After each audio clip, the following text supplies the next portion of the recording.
Good afternoon, everybody.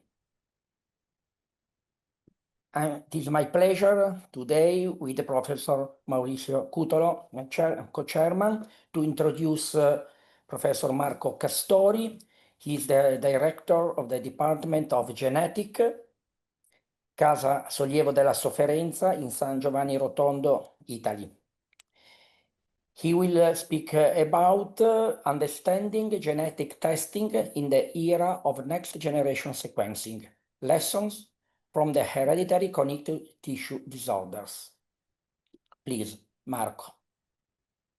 Thank you, Alberto.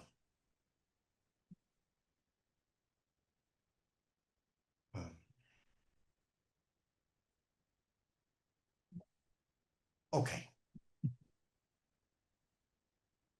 This is the title of this presentation, as said by Alberto. This presentation is focused on the understanding genetic testing in the era of Ehlers-Danlos syndromes, of the next generation sequencing, sorry. And I will use the Ehlers-Danlos syndromes as a model to illustrate basic principles, some peculiarities of genetic testing in the area of interest of ERN ReCONNET. The agenda of this presentation consists of 5 chapters. Chapter 1 is dedicated to a general overview on the utility and applications of genetic testing in rare diseases. Chapter 2 contains broad elements on the laboratory setting and principles of variant interpretation from NGS data. Chapters 3 and 4 are dedicated to functional tests and array-based technology in Ehlers-Danlos syndromes and related disorders. Finally, Chapter 5 will include a few slides on the role that expert consultation still has in the post-genomic era. Chapter 1 is dedicated to the utility and application of genetic testing in Mendelian disorders. Genetic testing is a complex laboratory activity aimed to support a clinical suspicion of Mendelian disorder by disclosing objective data able to confirm the practitioner's hypothesis. Genetic testing are still often costly, therefore, requesting genetic testings should always follow the envisage of any utility in terms of prognosis, prevention, family planning, and/or treatment. The efficacy of genetic testing is determined by 3 major factors that are the reliability of the laboratory procedure used, understandability for the practitioner and patient of the laboratory report, and the rapidity of the results, because the expected turnaround time should vary according to the clinical scenario. Reporting in medical genetics is a combination of laboratory findings and their relationships with available clinical information. They are the clinical suspicion and other key phenotypical and family details interpreted in the light of the current medical knowledge. A medical genetics report is a clinical act whose aim is to declare or to exclude a causal link between the clinical suspicion and the laboratory findings. Variants of uncertain significance do not respect such an assumption and hence represent an unexpected and growing issue in the field of medical genetics.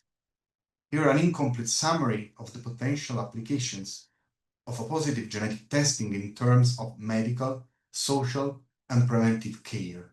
Diagnosis confirmation might allow the inclusion of the patient in specific monitoring pathways or treatment procedures, also comprising clinical trials, might allow expert consultations for unusual or complex manifestations and to receive key information for effective lifestyle changes. And this is particularly true for Ehlers-Danlos syndromes.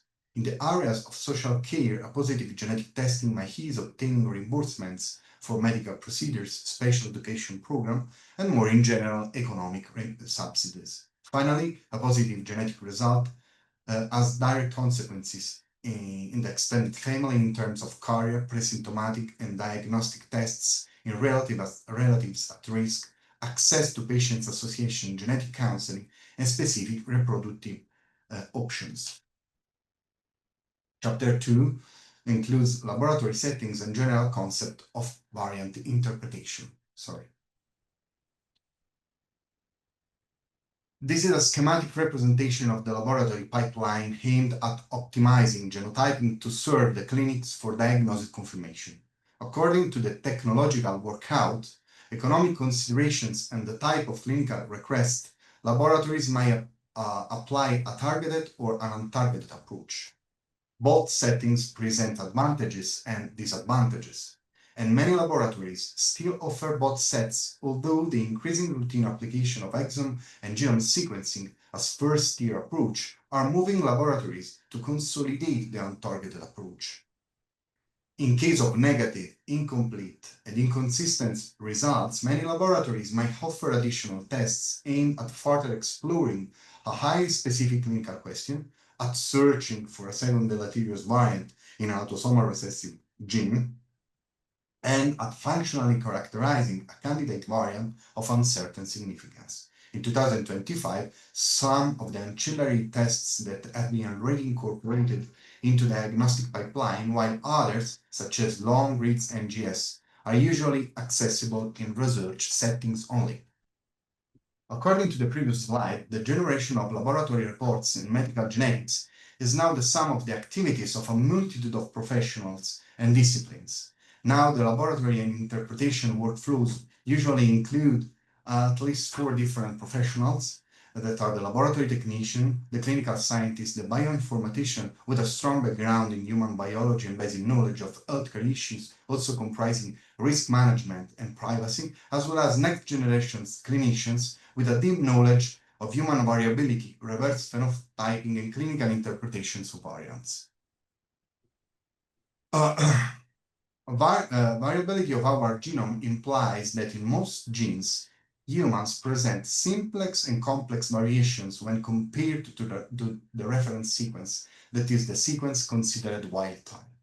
Therefore, not all sequence variants disclosed at genetic testing are relevant for diagnosis confirmation. Most of them are in fact unrelated because very common in the general population or not significant at the biological level for the very limited consequences that they have on protein function. On the other hand, a few variants might be significant in clinical terms and could be considered for diagnostic confirmation. These variants are usually very rare or absent in the general population and feature characteristics suggestive for a significant or strong effect at the protein level. According to this general approach, in 2015, the American College of Medical Genetics proposed a set of 16 pathogenicity criteria and 11 and 12 benignity criteria to use for assess the clinical class to each variant. At that time, they identified 5 clinical classes for variants: pathogenic, likely pathogenic, uncertain significance, benign, and likely benign. The complete attribution of all ACMG criteria cannot be efficiently carried out within the boundaries of the laboratory. Criteria related to allele frequency, molecular mechanisms, and epidemiology are a priori features determined by data available in public repositories, tools of in silico prediction, and internal adaptations to the general rules published by the ClinGen initiative, that is the working group that proposed the ACMG criteria. A set of additional criteria may be assigned efficiently only thanks to a close collaboration with the referring clinicians. This subset of a posteriori criteria are assigned with segregation studies, functional investigation, and deep or reverse phenotyping. A few slides on the role of functional tests in Ehlers-Danlos syndromes. In general, in 2015, recommendations included criteria to functionally support the pathogenicity or benignity of the identified variant. These criteria are mostly useful for specific classes of variants, and distinct functional analysis can be identified for different variant classes. On the left, you see a simplified illustration for laboratory confirmation of variants affecting predicted to affect the splicing machinery, while on the right you have a summary, a very rough summary of the in vitro and ex vivo resources that you can use for supporting with data the significance of structural variants. In other terms, of variants altering not the splicing, but the structure or function of the encoded proteins.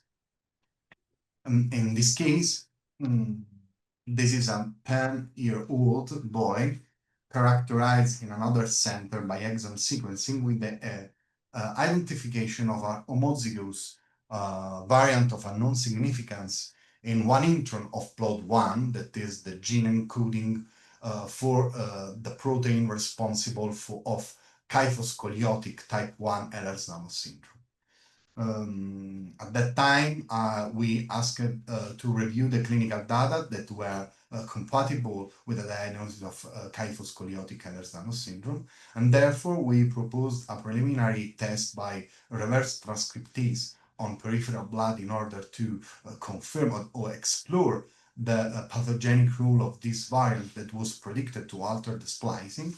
And subsequently, we confirmed the data also by whole transcriptome sequencing, still on peripheral blood.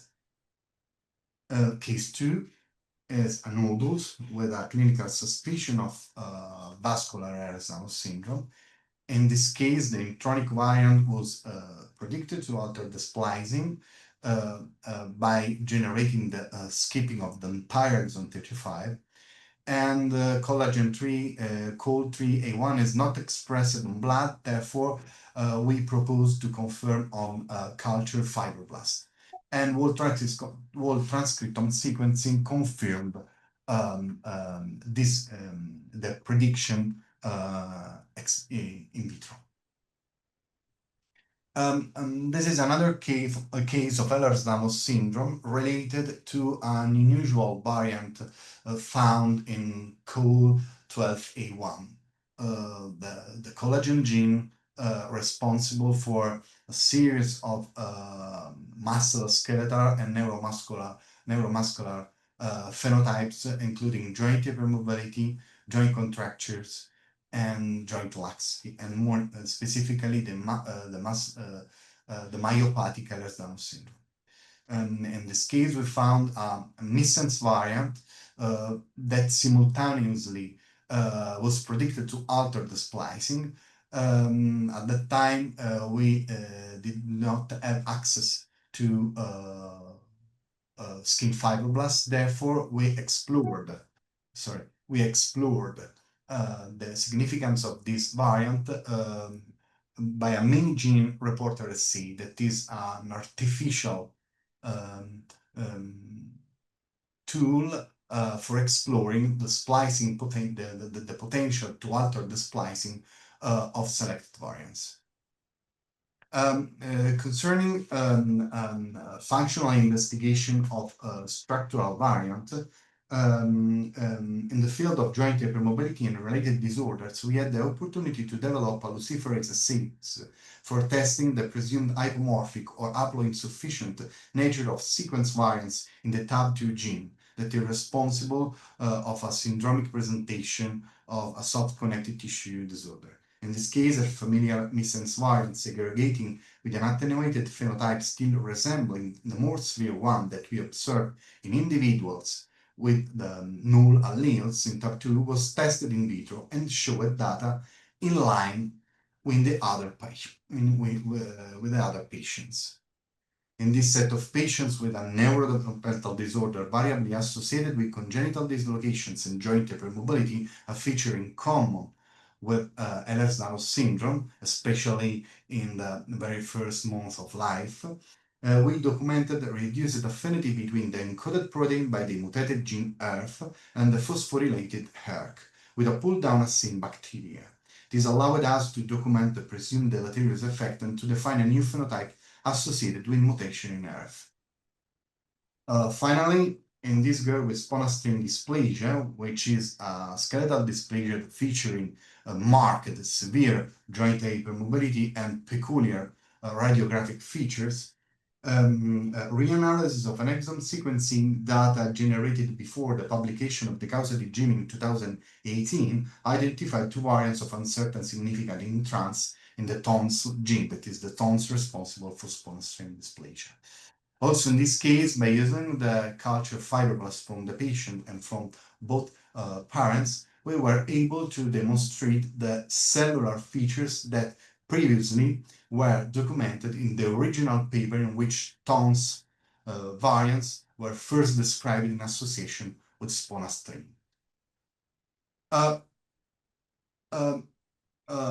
Chapter 4 is a case series on the opportunity to consider array-based technology in phenotypes resembling Ehlers-Danlos syndromes and related disorders. For example, in this case, with an unclassified Ehlers-Danlos syndrome, the short-read NGS was negative for single nucleotide variants as E-M-I and della, but predicted the presence of a 2-exon deletion in collagen 12A1. In this case, an exon level array was able to confirm the presence of this deletion. In these two cases, generalized genital hypermobility, soft skin, and other soft connective tissues features, and specific soft connective tissue features, were in combination with various neurodevelopmental disorder. In case 1, that was a sporadic case, the array identified the recurrent microdeletion of short arm of collagen of chromosome 16, while in the other case that was familiar because the mother also showed generalized genital hypermobility, but also dislocations and chronic pain. The array disclosed the recurrent microdeletion involving the long arm of chromosome 15. Finally, the array-based technology might be useful to characterizing mutations involving genes that maps in intricate genomic regions such as TNXB. In this case, standard NGS analysis disclosed the presence of a single point mutation causing a null allele in TNXB, but TNXB is a recessive gene, and therefore you need a second mutation in the other allele. Accordingly, we hypothesized the presence of copy number variations that we first demonstrated by an exon level array. Therefore, we confirmed by a semi-quantitative approach, and finally by reverse transcriptase on mRNA expressed on peripheral blood that documented a direct skipping from exon 4 to exon 7. This was indicative for a deletion of exons 5 and 6. Finally, there is still the possibility to consider expert opinion in specific circumstances, especially concerning Ehlers-Danlos syndromes. One of the most serious circumstances in which expert consultation may support clinicians is the finding of variants of unknown significance or unexpected variants in collagen 3, especially in patients without the overt clinical features of vascular Ehlers-Danlos syndromes. In this slide, I summarize most of the concepts that are already accessible for interpreting variants in collagen 3. Splicing variants in the triple helical domain are diagnostic for vascular Ehlers-Danlos syndrome with the highest cardiovascular risk, and they are predicted or demonstrated to cause an in-frame deletion or duplication. On the other side of the spectrum, we have point null alleles that cause an attenuated cardiovascular phenotype with a presumed penetrance of 50% for serious vascular events. Similar risks are proposed for people with variants in the C propeptide, although it is difficult to define a rule to distinguish disease-causing variants from neutral variants in this gene region. More recently, people with whole gene deletions that have been demonstrated with the lowest cardiovascular risk within the collagen 3 related clinical spectrum. In the middle, we have missense variants involved in the triple helical domain. While glycine substitutions are usually deleterious, preliminary data suggest that the type of missense change might modulate the cardiovascular risk. For example, some authors suggest that substitutions with serine, cysteine, and alanine might have a milder phenotype.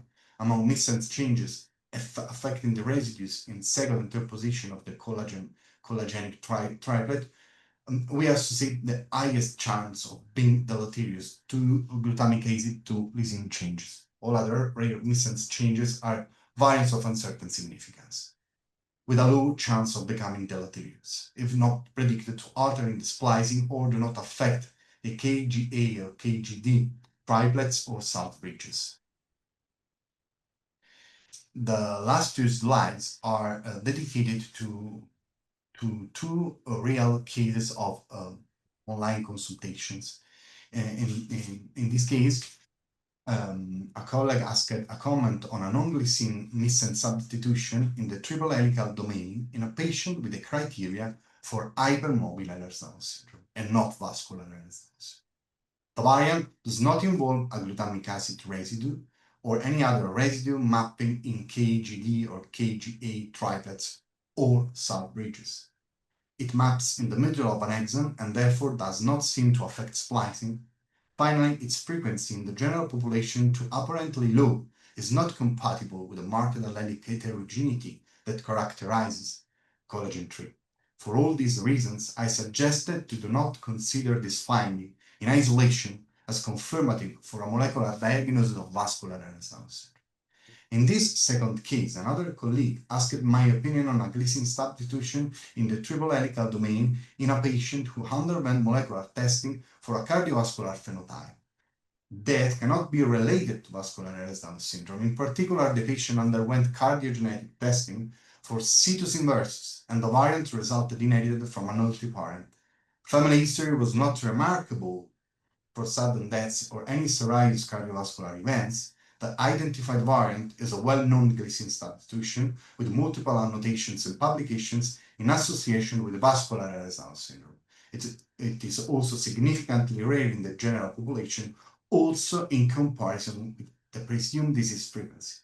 I counseled my colleague to consider this result as a true secondary finding. Perhaps the substitution with a serine explains the low rate of gene-related events in the family, but this remains a speculation without any practical implication. And thank you very much for your attention. Thank you. Thank you very much, Marco, for your presentation. That is very fascinating, and I think it should be applied to several hereditary diseases when the basis is truly genetic. I see here some question. For example, one question is related to your presentation about the splicing variants. And the question is if the splicing variants for a gene can be manifested at any time of the life. The splicing variants are especially in autosomal dominant conditions, not just in autosomal recessive, like in the PLOD1 case, but in autosomal dominant conditions, might present an extremely variable phenotype. So, in my experience, especially with osteogenesis imperfecta, intrafamilial variability is extremely marked. So we can have adult onset osteogenesis imperfecta with fractures after puberty in a parent, and a mildly congenital presentation in the child. So yes, for splicing variant, we should, in autosomal dominant genes, we should assume extreme intrafamilial variability, also including later onset of the features. Yes. So this is very interesting because in a family with a trait, you cannot escape, or you can escape the worst presentation at least. And a link to this is the question if variants are or may be induced by epigenetic environmental factors. For example, strong nutritional deficiency, for example, in enzymes or other component of the catalyzer for the enzyme involved in connective tissue synthesis.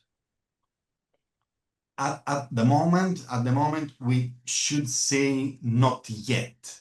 In other words, we don't have elements supporting by experimental data this hypothesis. But there is an emerging literature concerning the possibility that people with various forms of symptomatic joint hypermobility might present a more severe phenotype if this congenital trait associate with ascorbic acid deficiency. So at the moment, we cannot document a direct relationship between nutrition, epigenetics, and variance genomic modulations in Ehlers-Danlos syndrome, but the nutritional aspects might influence the severity of the phenotype, or more in general, the modulation of the phenotype.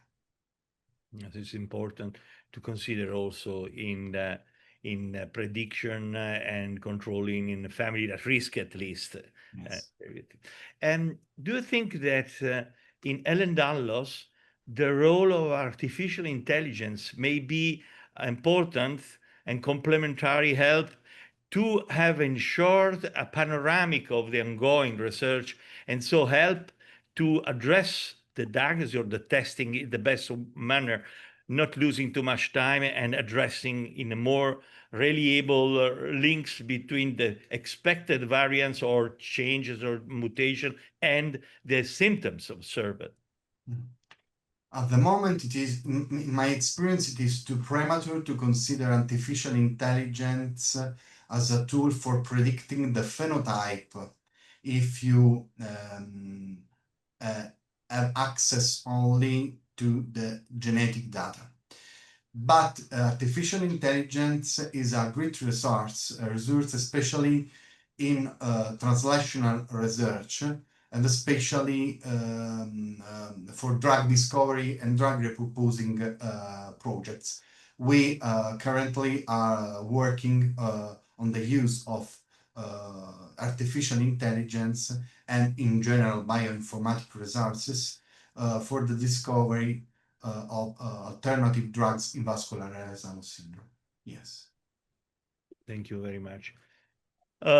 I'm looking if there are other questions. Alberto, do you have a question, please? Yes, I have a question.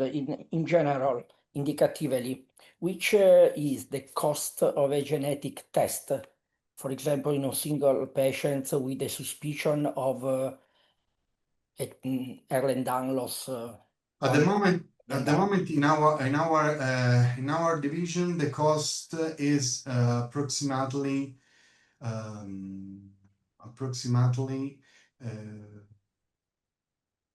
200 euros.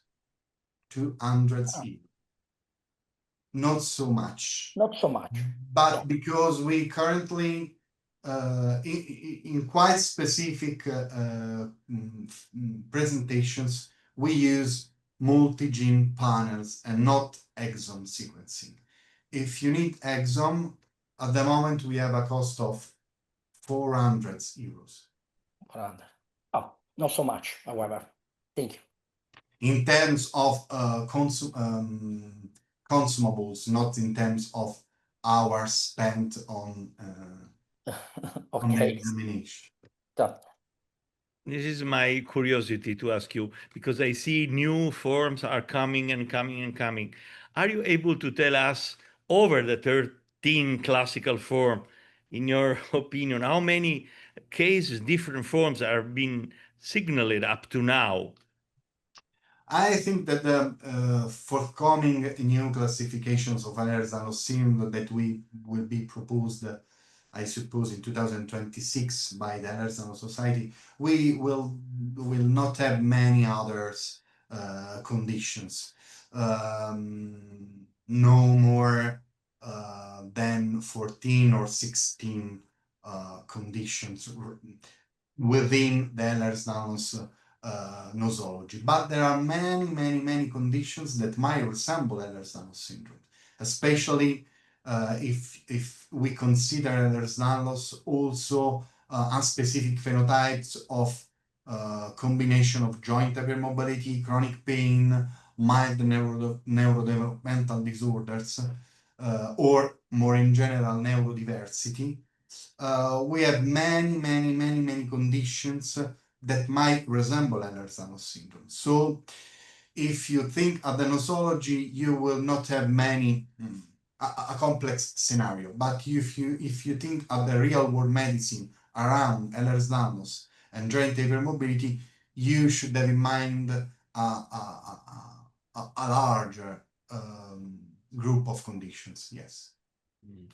Yes, and another problem we have in not heritable connective tissues is that the overlap syndromes are frequent and create some problem for diagnosis. A positive genetic testing is useful because a positive genetic testing allows you to apply a simple category. But the overlap between classical Ehlers-Danlos, vascular Ehlers-Danlos, Stickler syndrome, osteogenesis imperfecta, hypermobility spectrum disorder, and genomic disorders is significant. So you could not have an overlap in terms of diagnosis, but you surely have an overlap in terms of treatment and management. Of course, especially for the cardiovascular involvement, that may be one of the most serious, even in Marfan syndrome, is the main motive, and as you teach to us. But I think also for the musculoskeletal involvement, because joint dislocations, flat feet, scoliosis are very quite common in people with generalized joint hypermobility, independently from the background diagnosis. Yes. So let me see if other question, maybe not in the chatting. Alberto, you have more from your question and answer, if you can see? No, okay. No, I don't have. So we are really satisfied because, Marco, this is a very difficult field, very difficult, really for experts, but our patients, of course, in our disease group are angry to know as much as possible because it's a serious condition, of course. There are few but serious patients. So thank you very much, Marco. Thank you too. This wonderful presentation will be available in 48 hours on YouTube, so everyone can enjoy, because usually if live presentation sometimes puts some difficulty for the people to follow, but the YouTube recorded session, it's okay. Let me thank Emanuele also for his continuous support, and see you soon, really soon. Thank you, Alberto. Thank you, Marco. Bye. Ciao. Bye. Thank you, everybody. Time here. Thank you, Marco. Bye.